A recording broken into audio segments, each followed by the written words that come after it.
Right అండి, నేను మళ్ళీ మీ దగ్గరకు వస్తానండి. ఎస్ వెంకటస్వామి గారు, గుడ్ మార్నింగ్ అండి. Good morning. ఎస్ వెంకటస్వామి గారు, హెచ్సియు ఏదైతే హెచ్సియు పైన సుప్రీం సీరియస్ అయ్యిందో దీనిపైన ఏమంటారు? ఎందుకంటే మీరేమో అంతా రూల్స్ ప్రకారమే చేశామంటూ కూడా మీరంటున్నారు, కానీ మీరంతా రూల్స్ ప్రకారమే చేస్తే ఎందుకు ఈరోజు అటు సుప్రీం కోర్టు నుంచి చివాట్లు తినాల్సిన పరిస్థితి వచ్చింది? అంటే సుప్రీం కోర్టు ఇచ్చిన వర్డిక్ట్, నిన్న ఇచ్చినటువంటి తీర్పులో ఫస్ట్ యాజమాన్యానికి సంబంధించినటువంటి దాంట్లో మేమేం జోక్యం చేసుకోవటం లేదని అన్నారు. ఇప్పుడు రేవంత్ గారు కూడా మాట్లాడుతూ ప్రభుత్వ భూములు కాదని, హెచ్సి భూములని అట్లా మేమేం అంటలేమని కూడా వారు కూడా అంటున్నారు. వారికి అవగాహన ఉన్నదని చెప్పి వారు అంటున్నారు. మొన్న ఇచ్చినటువంటి వర్డిక్ట్ లో మీరు ప్రధానత ఏముందో చూడండి. పర్యావరణం సంబంధించినటువంటి సంరక్షణ విషయంలో మేము అవుట్ ఆఫ్ ద వే కూడా వెళ్తాము, పర్యావరణానికి సంబంధించి ఇబ్బంది అవుతుంది కాబట్టి. సో రిమైనింగ్ కాంట్రవర్సీస్ ఏవైతే క్రియేట్ అయినాయో వాటిల్లో సుప్రీంకోర్టు మమ్మల్ని ఎక్కడైనా తప్పట్లేదు. పర్యావరణానికి సంబంధించిన దాంట్లో డెఫినెట్ గా ఆ పర్యావరణకు సంబంధించినటువంటి చర్యలు, రక్షణ చర్యలకు అవుట్ ఆఫ్ ద వే పోయినా కూడా మేము చర్యలు తీసుకుంటాం. ఈ పర్యావరణం దృష్ట్యా అక్కడ ఉన్నటువంటి చెట్లు నరకడము, చెట్లు తీసేయడము, లేకపోతే అక్కడ వన్యప్రాణులకు సంబంధించి ఈ విషయంలో మాత్రం మాకు కోర్టు చాలా తీవ్రంగా స్పందించింది. దాన్ని కూడా మేమేమో వ్యతిరేకించడం లేదు.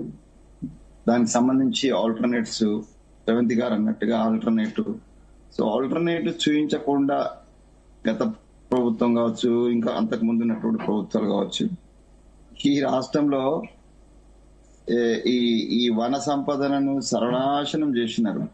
ఏవేవో ప్రాజెక్టుల పేరుతోటి, అది ఐటీ ప్రాజెక్టుల పేరుతోటి కావచ్చు, రోడ్ల విస్తరణ పేరుతో పాటు నిన్న మొన్న వచ్చినటువంటి సెక్రటరియట్ లో ఎన్ని చెట్లు ఉండే ఏముండే శ్రీమంత్ అక్కకు తెలియదు.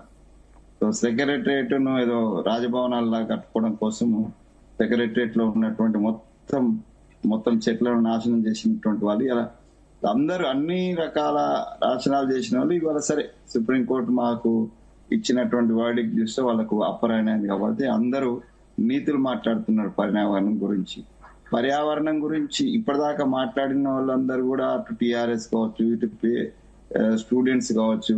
అయితే మొదటి నుంచి నేను ఒక మాట చెప్తున్నా అండి, నేను మీ టీవీలో వచ్చిన మా ప్రియారిటీ డెఫినెట్ గా పర్యావరణంతో పాటు దానికంటే ముందు స్టూడెంట్ కి సంబంధించినటువంటి హెచ్సియుకు సంబంధించినటువంటి భూములు, ఈ భూములకు ఒకవేళ హెచ్సియుకు అవసరం వచ్చినా లేదా హెచ్సియుకు ఎక్స్పాన్షన్ కు అవసరం వచ్చినా మా ప్రియారిటీ డెఫినెట్ గా స్టూడెంట్స్ అండ్ హెచ్సియుకి అనేది నేను చాలా స్పష్టంగా అన్ని టీవీ మాధ్యమాలలో నేను చెప్పాను. ఒకవేళ ముఖ్యమంత్రి గారికి వ్యక్తిగతంగా కానీ, ఇంకెవరైనా అధికారులకు వ్యక్తిగతంగా కానీ, మంత్రులకు వ్యక్తిగతంగా కానీ ఆ భూముల విషయంలో భిన్నాభిప్రాయం ఉన్నా కూడా కాంగ్రెస్ పార్టీగా మేము ఫస్ట్ ప్రియారిటీ ఈ స్టూడెంట్స్ అండ్ ఆల్రెడీ అక్కడ బుల్డోజర్లతో చెట్లను నరికేస్తున్న టైంలోనే విద్యార్థులు బయట ఆందోళన చేశారు. వారి ఆందోళన మీకు కూడా తెలుసు. అంత తీవ్రంగా ఖండిస్తున్నప్పుడు విద్యార్థుల అభిప్రాయం ఎందుకు తీసుకోలేదు? మీరు విద్యార్థులకు అంత ప్రయారిటీ ఇచ్చినప్పుడు అరెస్టులు కూడా చేశారు కదా. ఫస్ట్ ఫేజ్ ఏదైతే జరిగిందో విద్యార్థులను కాన్ఫిడెన్స్ కు తీసుకోము అని మేము అనలేదు. విద్యార్థులు సడన్ గా ఆందోళనకు వచ్చినారు. ఇక్కడ ఈ భూముల యొక్క క్లియరెన్స్ ఏదైతే దాన్ని ఏదైతే ఈ చదువు చేసే విషయానికి మీరు ఇవాళ సిఎస్ గారు ఇచ్చినటువంటి అఫిడవిట్ కూడా చూసినారు కదా. సో అఫిడవిట్ లో కూడా మేము దానికి సంబంధించినటువంటి వివిధ విభాగాలకు సంబంధించినటువంటి అనుమతులన్నీ తీసుకున్న తర్వాతనే దానికి ముందుకెళ్ళినాము అనేటువంటిది. ఒకటే ఏందనంటే స్టూడెంట్స్ అజిటేషన్ అంతా కూడా అది పర్యావరణం గురించి కాదు, ఇంకేదైనా ఆ భూములు మాకే కావాలా, మాకు అడ్జసెంట్ గా ఉన్నాయి, అది మా భూములు అని. యాక్చువల్లీ అసలు ఎస్సీ ఏం కొట్లాడి అసలు ఆ భూములు మా భూములు, గవర్నమెంట్ భూములు కావు అని కొట్లాడంలో విద్యార్థుల యొక్క ఆందోళన వచ్చింది. పర్యావరణం గురించి పర్యావరణం గురించి ముందు ఎవరు మాట్లాడలే, పర్యావరణం గురించి ఎవరు మాట్లాడలేదు. పర్యావరణం గురించి ముందు నుంచే మాట్లాడుతున్నారండి. ఆ వీడియోలు ఇవన్నీ కూడా మాట్లాడుతున్నారంటే పర్యావరణం గురించే మాట్లాడుతున్నారు. విద్యార్థులు ముందుకు రావడానికి ప్రధాన కారణం ఆ భూములు మావి, మా కోసం రిజిస్ట్రార్ తో సహా స్టేట్మెంట్స్ ఇచ్చి ముందుకు వచ్చింది. అది పక్కన. తర్వాత ఈ కూలగొట్లు ఇది చదువులు చేసే విషయానికి వచ్చినప్పుడు కొందరు పర్యావరణవేత్తలు ఇట్లా అట్లాగే రాజకీయ పార్టీలు కూడా ఇన్వాల్వ్ అయినాయి. నేను ఇది ఏంటంటే మేము ఇవాళ సుప్రీంకోర్టు ఒక వర్డిక్ట్ వచ్చింది. డెఫినెట్లీ రాజ్యాంగ సంస్థలను గౌరవించే సంస్కృతి మాకు ఉంది. డెఫినెట్ గా రాజ్యాంగ సంస్థలు ఇచ్చినటువంటి ఆదేశాలను లేకపోతే వాళ్ళు చేసిన సూచనలను 100% మేము గౌరవంతో గౌరవిస్తాం. వెంకటస్వామి గారు, ఒకటి అంటే మీరు చెప్పినట్లుగానే అక్కడ సుప్రీంకోర్టు కూడా క్లియర్ గా చెప్పింది, అది ప్రభుత్వ భూమా, ప్రైవేట్ భూమా, హెచ్సి భూములా ఎవరి అదే సంబంధం లేదు. చెట్లు నరికేశారా లేదా, 100 ఎకరాలు ఎందుకు హాలిడేస్ టైంలో 3 రోజుల్లో 100 ఎకరాలు డిమాలిష్ చేశారనేది క్వశ్చన్ రైజ్ అయింది. ఇప్పుడు పని చేయడానికి హాలిడేస్ లేకపోతే వర్కింగ్ డేస్ అని వర్కింగ్ డేస్ లోనే పని చేస్తారా అండి? దేశం అంతా మొత్తం 24/7 వర్క్ చేస్తున్నటువంటి సమయంలో ఇవన్నీ కొద్దిగా అసంబద్ధంగా. పర్మిషన్ తీసుకున్నారా? చెట్లు కొట్టేసే ముందు పర్మిషన్ తీసుకున్నారా? సెవెంత్ అడుగుతున్నది తొందర ఏంటి అని అంటే పని చేస్తేనేమో ఎందుకు తొందర అంటారు, పని చేయకుంటేనేమో ఎందుకు. సోదరులు ఒక విషయం మర్చిపోతున్నారు, పని చేయొద్దు అని ఎవరు అంటలేరు. పని చేయడంలో మీది అంత తొందర రాత్రి గవర్నమెంట్ లో ఎప్పుడు శనివారం ఆదివారం పని చేయలేదా, లేకపోతే కూలగొట్టలేదా, సెక్రటరీ మొత్తంలో విధ్వంసం చేసి ఇవన్నీ అసంబద్ధమైనటువంటి వాదనలు. మేము ఇప్పుడు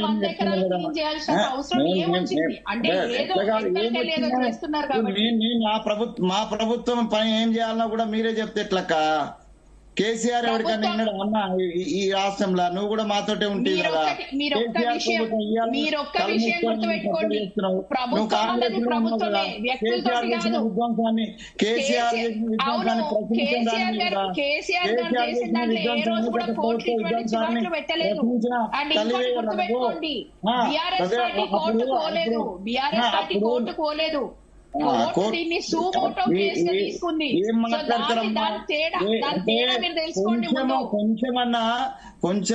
కొంచెము విజ్ఞతతో మాట్లాడాలక్క. నేనేమంటున్నానంటే ఇదే శ్రవంతక్క కేసీఆర్ చేసిన విధ్వంసం మీద 100 టీవీ డిబేట్లలో మాట్లాడింది.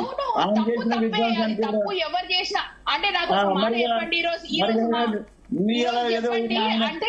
ఒకరు తప్పు చేశారు కాబట్టి నేను చేయొచ్చు, అంతకన్నా పెద్ద తప్పు చేయొచ్చు అని మాట్లాడుతున్నా. అది కాక మీరు మాట్లాడేది కేసీఆర్ గారు ఇంత విధ్వంసం చేసినట్టు ఎక్కడ కూడా నేను గాని శ్రీధర్ బాబు గారు గాని బట్టి గారు గాని మేమందరం కూడా సంయమనంతో మాట్లాడుతున్నాం. మేము ఎక్కడ సంయమనం కోల్పోయి మాట్లాడడం వేరు, చేతలు వేరు. నేను ఒక శ్రీధర్ బాబు గారు పర్సనల్ గా వచ్చి చెప్పినారు, అక్కడ కోర్టు చెప్పినాక ఆపిండ్రు, దానికంటే ముందు ఆపలేదు కోర్టు. ఎందుకంటే చాలా సీరియస్ కదా.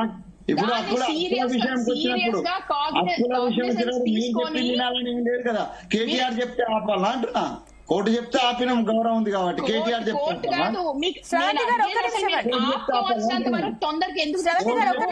వెంకటస్వామి గారిని మాట్లాడివ్వండి. వెంకటస్వామి గారు మీరు చెప్పండి.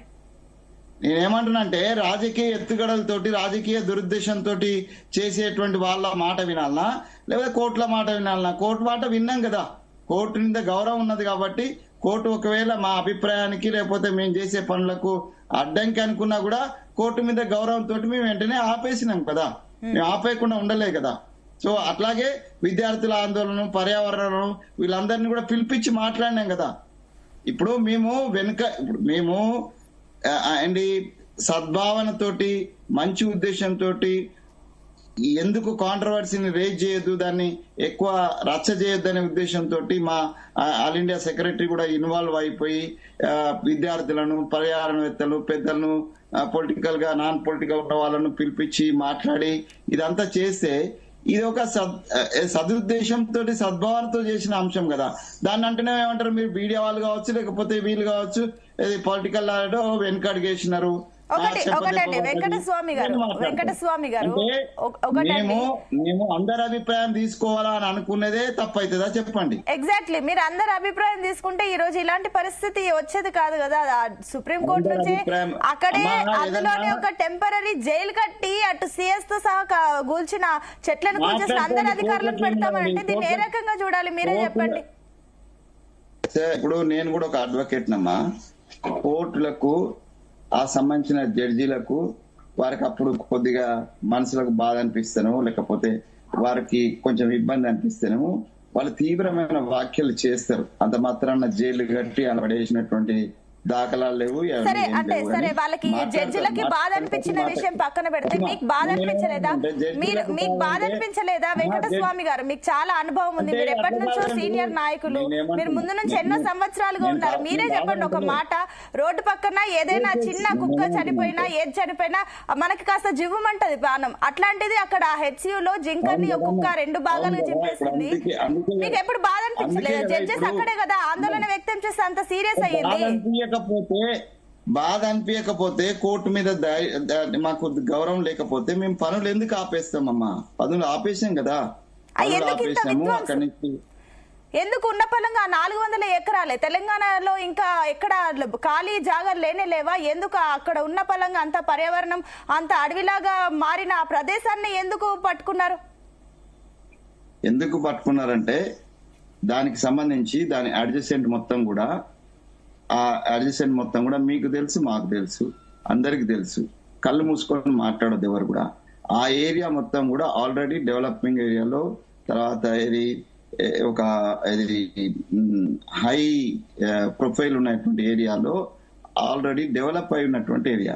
దానికి ఎక్స్పాన్షన్ కోసం ఉద్దేశంతో అక్కడ ఉన్నటువంటి ల్యాండ్ అవైలబిలిటీ మనకు గవర్నమెంట్ కి వచ్చింది కాబట్టి దాన్ని యూజ్ చేయాలనేటువంటి, అది కూడా ప్రజల కోసము, రాష్ట్ర ప్రజలు రాష్ట్ర అభివృద్ధి కోసము, వ్యక్తిగతం కాదు, ఇక్కడ ఎవరిది కూడా వ్యక్తిగతం కాదు, అభివృద్ధి కోసం ఒక అడుగు వేసినారు.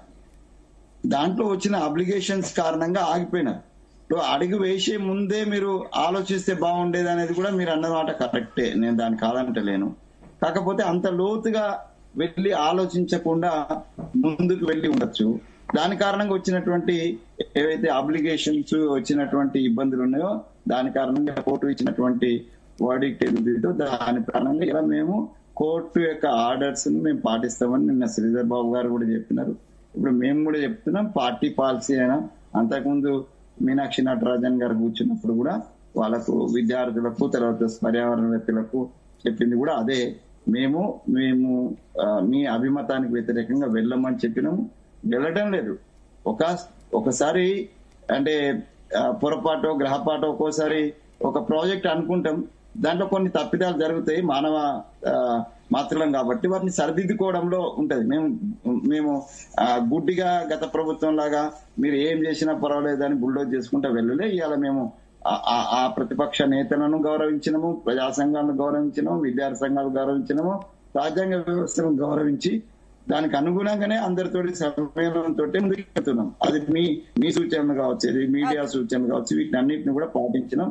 దీంట్లో కొన్ని అక్కడిక్కడ ఈ లోపుగానే ఈ పరిణామ క్రమంలో కొన్ని తప్పులో కొన్ని గ్రహపాట్లో జరిగినాయి. విద్యార్థుల అరెస్టును కూడా మేము సమర్థిస్తలేము, లేకపోతే అక్కడ పర్యావరణంలో జింకలు చనిపోవడం దీన్ని కూడా ఏం సమర్థిస్తలేము. దురదృష్టకరమైన సంఘటనలు జరిగినాయి. సో దీన్ని డెఫినెట్ గా అందరం ఇప్పుడు మీరు సజెస్ట్ చేసేదైనా కూడా సరిదిద్దుకోవాలనే కదా. సో ఒక అడుగు ముందు పడింది, ఆ అడుగు కొద్దిగా తప్పటడుగు పడినప్పుడు దాన్ని సరిదిద్దుకోవాల్సినటువంటి బాధ్యత ప్రభుత్వ పరంగానే పార్టీ పరంగానే మా మీద ఉంటది. అది ప్రతిపక్షాలు సజెస్ట్ చేసినా, లేకపోతే పర్యావరణం చేసినా, మీడియా వాళ్ళు చేసినా డెఫినెట్ గా మేము సమయంతో సరిదిద్దుకుంటే ముందుకెళ్తాం. ఓకే అండి వెంకటస్వామి గారిని మళ్ళీ మీ దగ్గరకు వస్తానండి. ఎస్ శ్రవంతి గారు, సో ఇప్పుడు ఈ రోజు ఏదైతే హెచ్సియు భూముల విషయంలో అటు విద్యార్థులకు అండగా మీరు ఉంటున్నారు, పోరాటాలు చేస్తున్నారు, కానీ విద్యార్థుల నుంచే అటు బీఆర్ఎస్ పైన కూడా కొన్ని విమర్శలు వస్తున్నాయి కదా. ఈ 10 ఏళ్ళు ఏం చేస్తారు, ఇప్పుడు ఎందుకు గుర్తొస్తున్నాం మేము అంటూ కూడా కొన్ని విమర్శలు విద్యార్థుల నుంచి వచ్చాయి. దానికి ఏమంటారు?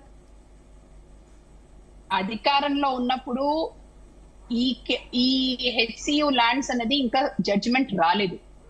అట్లా అని చెప్పి బీఆర్ఎస్ పార్టీ ఎప్పుడు కూడా అక్కడ ల్యాండ్స్ ని ఏలియనేట్ చేయాలనో లేకపోతే అక్కడ ఇంకోటి స్టూడెంట్స్ కి వ్యతిరేకంగా ఏదైనా చేయాలన్న విషయం మాత్రం ఏ రోజు బీఆర్ఎస్ పార్టీ చేయలేదు.